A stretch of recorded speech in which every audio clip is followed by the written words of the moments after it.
Back out in the South Carolina woods. I'm going to do a couple of things today. After I hit about the 5 or 6 mile mark, go over 3 essential knots that everybody really should know. And that's going to include the bowline, the clove hitch, and a square knot.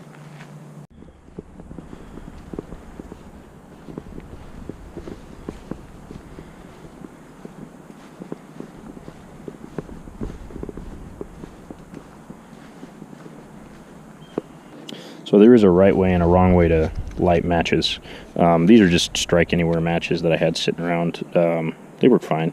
But anyway, so the right way is to hold it, the match in between your thumb and your forefinger. Okay, and you're going to use your other 3 fingers, these right here, as a wind shield for that match, right? On the strike surface or wherever you're lighting this puppy, right? So you're going to draw towards yourself, and then you're going to guard that flame with your 3 fingers here, right? So, bam. And generally, you know, that will keep it safe from wind and allow you to light your surface or whatever it is you're trying to light.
Okay, so the first one of these is called the square knot, and the square knot is actually really good for a lot of things.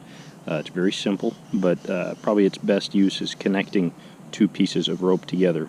So if you have a short piece of rope, you can put these together to make a slightly longer piece of rope, or connect one thing to another thing to keep tension. So what you want to do is one of these ends here, we're going to use it, and it's going to be the thing you're going to focus on here. It's going to go on the other rope, over, and then under. So you see that?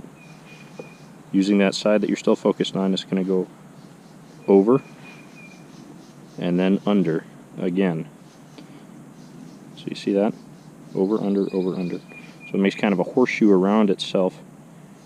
And you can tighten that puppy up right there. And there you go, you have 2 pieces of rope that are now hooked together. And it's not going to fail on you. If you need to untie it, you can just push on the ends right here, push into it, and there you go, you see you've got it, over, under. Okay, the second knot is called a clove hitch, and the clove hitch is good for a lot of stuff. Usually though, you need to keep things in tension in order for it to be effective.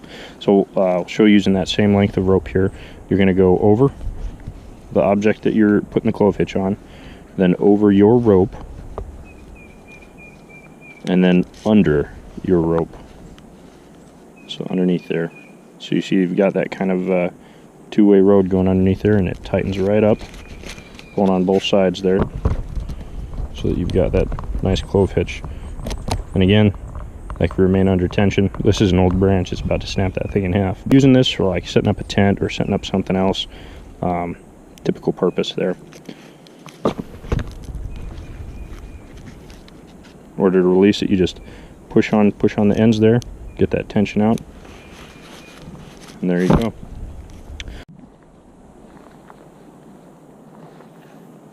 So the final knot is called the bowline, and this is what they call it in Scouts is a life-saving knot.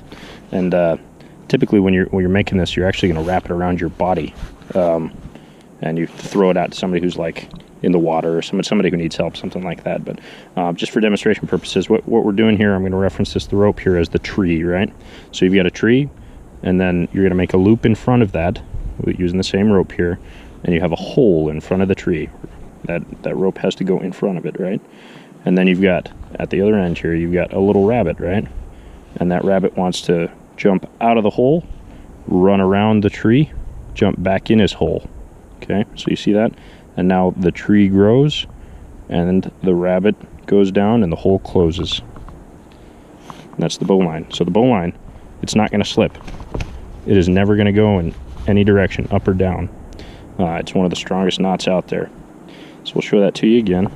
So pulling that rabbit out of his hole, right? So you've got your rope, you've got your tree here, and there's a hole in front of the tree. That loop goes in front of the tree, and the rabbit runs up out of his hole, runs behind the tree, and jumps back in his hole, and the tree grows and the hole closes. And you've got a bowline knot.